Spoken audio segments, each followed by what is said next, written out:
they're actually canceling the best, the brightest, the most successful, the most productive. I'm about to begin with a bit of a, rant, if you want to call it that. Yeah. But I want to tell you in advance that I'm not interested in just ranting. What I'm actually about to say is extremely relevant to the material that we're learning here. Okay? It's very relevant to the Gemara we're learning, and you're going to see afterwards how it is relevant to the learning. Okay? So hold your horses, and if you're going to hold your horses, you're going to hear how everything I'm going to say is extremely relevant to the material that we're about to learn. Okay? There is this phenomenon out there, and it's very often called cancel culture. Okay, you ever heard of cancel culture? Cancel culture is you find something that you don't like in somebody and you just try to shut them down. That's it. They're out the door. You don't want to listen to them. You don't want to hear them. You just whatever you can do to shut them up, you do because you need to cancel them. You call them names. You make accusations. You protest, you stand outside the door and you try to make sure that no one goes into the store. There's all sorts of different things called cancel culture.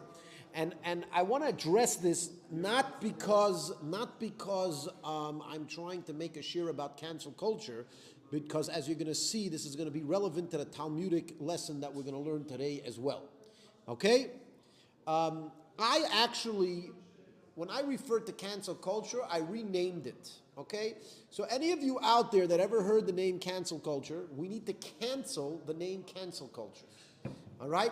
We're about to cancel the name cancel culture, and I need your help to do this. Okay? So I am recruiting you, whoever's in this class, as well as anybody that's going to see this online. I'm recruiting you to cancel the name cancel culture.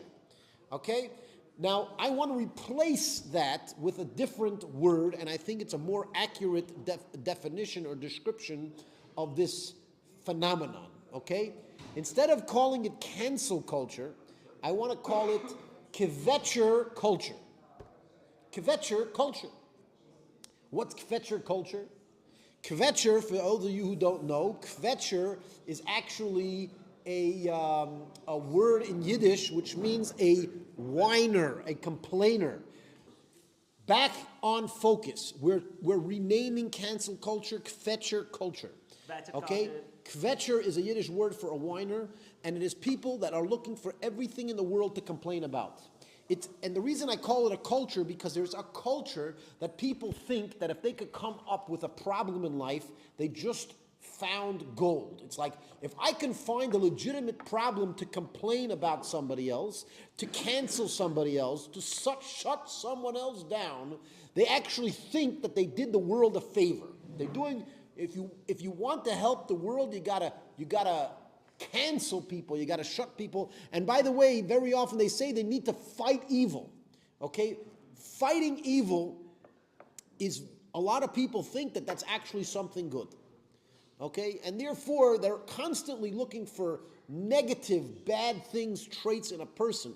As a matter of fact, this is very common today in America and even in Israel when it's with regards to politics. Very often in a political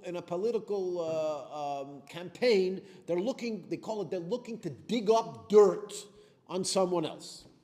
Okay? And it's all about the dirt, and people are going to choose whether to vote or not to vote for somebody depending on whether or not somebody dug up dirt on them.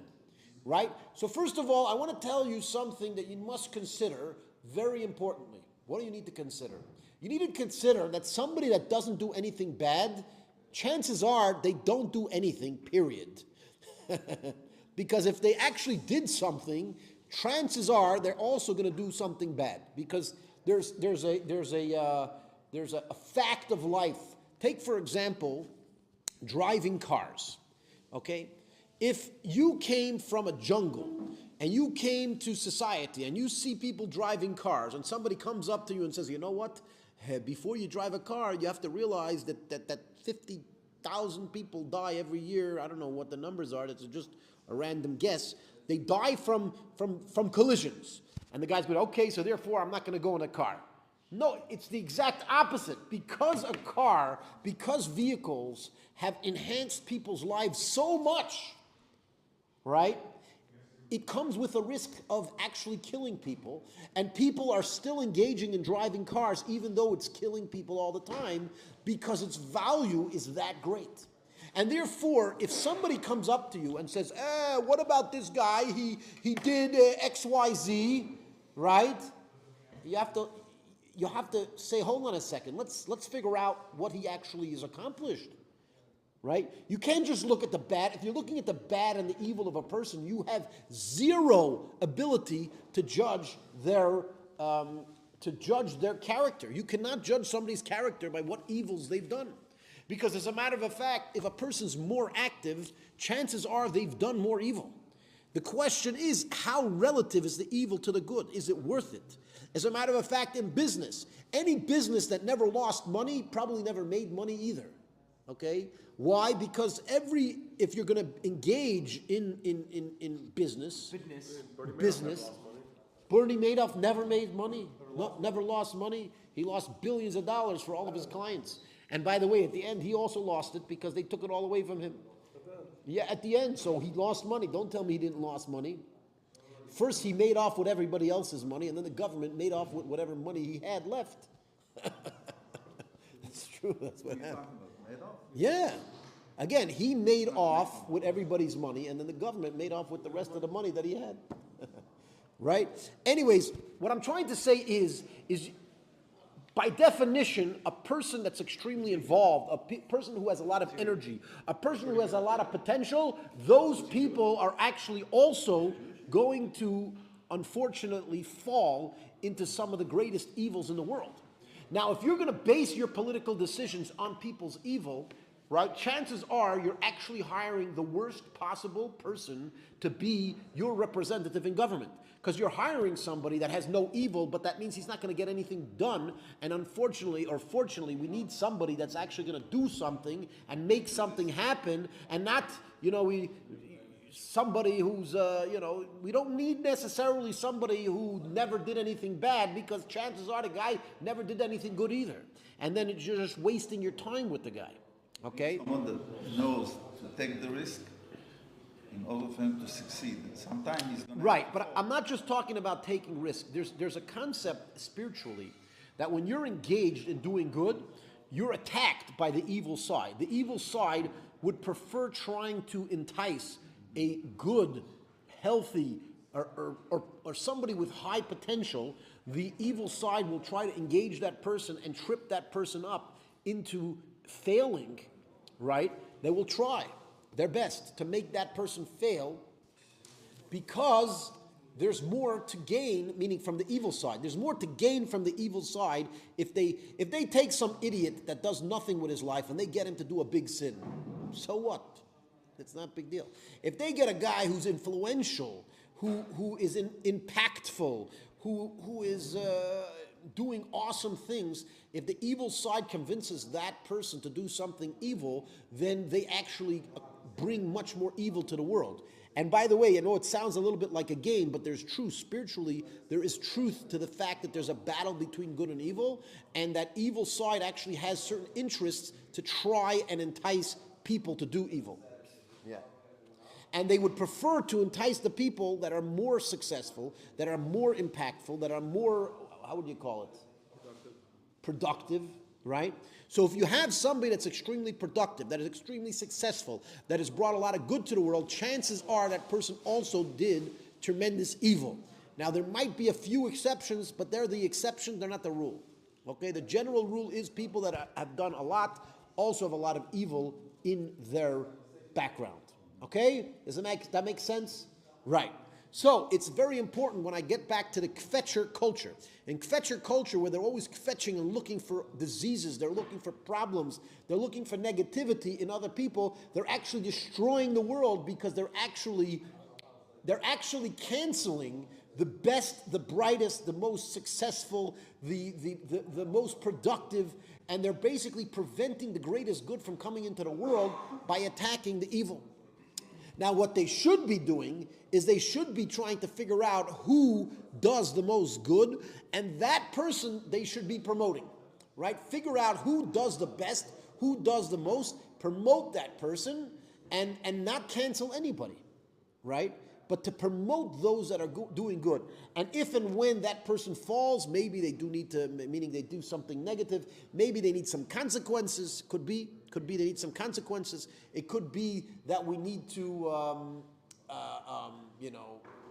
maybe cancel them temporarily, right? But ultimately, we need to uplift those that are doing good, rather than trying to find the evil in somebody and canceling them because of the evil. Because guess what? If you look, especially in today's day and age, the people that are really successful, the people that are really productive, the people that are bringing the best good into this world, they also have horrible deeds that they've done as well. And as I said, spiritually, that's par for the course, if that's the right word I'm using. Right? That's just the way it is. That's the way generally it works with people. Understood?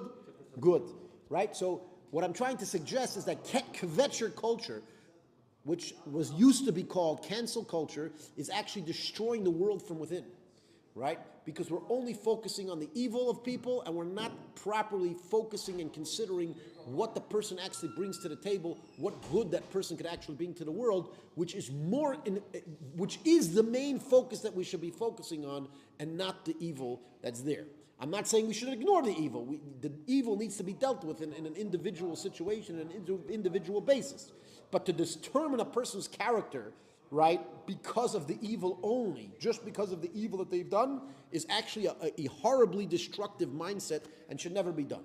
It needs to be ripped out of the whole world. We have to get rid of this cancel culture. We have to cancel culture. And the way to cancel culture is by calling it Kvecher culture. There are these people that have nothing better to do with their lives than to complain and to kvetch. Right? I see online, I put these things, I could see right away. I see right away the people. I could see their character. Just by the way they answer, just by the way they comment. They put a comment on my video. They put a comment on my Facebook posts. You could see right away these people have nothing better to do in their life than to complain. They've never done anything in their life positive, right? I put up one video. I thought it was one of the most positive videos I put. You're making fun of the guy. I'm like, the guy was standing in my face laughing with me. We were joking around. You're insulting him. I'm like, what do you mean I'm insulting him? Where did it come from? No, not Dirtball, for somebody else. But whatever it was, the person was fetching for stupidity. For nothing. The guy doesn't know what they're talking about. They're looking to complain. They're looking for negative. They're looking for complaints. They're looking to stir up. They're looking to basically put somebody down, right? Instead of trying to lift people up, they're trying to put people down. They're trying to look for your faults, magnify your faults, and then destroy you because of your faults. And that's a horrible thing. And those people, in fact, are horrible. And those people need to be canceled. We need to get those people out of society. We need to shut them down. We need to make sure that they feel like a bunch of idiots that they really are. Because we need to cancel culture, yeah. Yeah, that's exactly what I'm saying. I said it like 10 times already, but you haven't been listening because you're just sitting here and just listening to everything except for the cancel culture. That's it. Anyways, the reason that I actually brought this up has a lot to do with the Talmud that we're about to learn. But before I do that, I want to remind the people online that if you are on YouTube, you should right away subscribe and hit the bell so that you can continue being part of this class.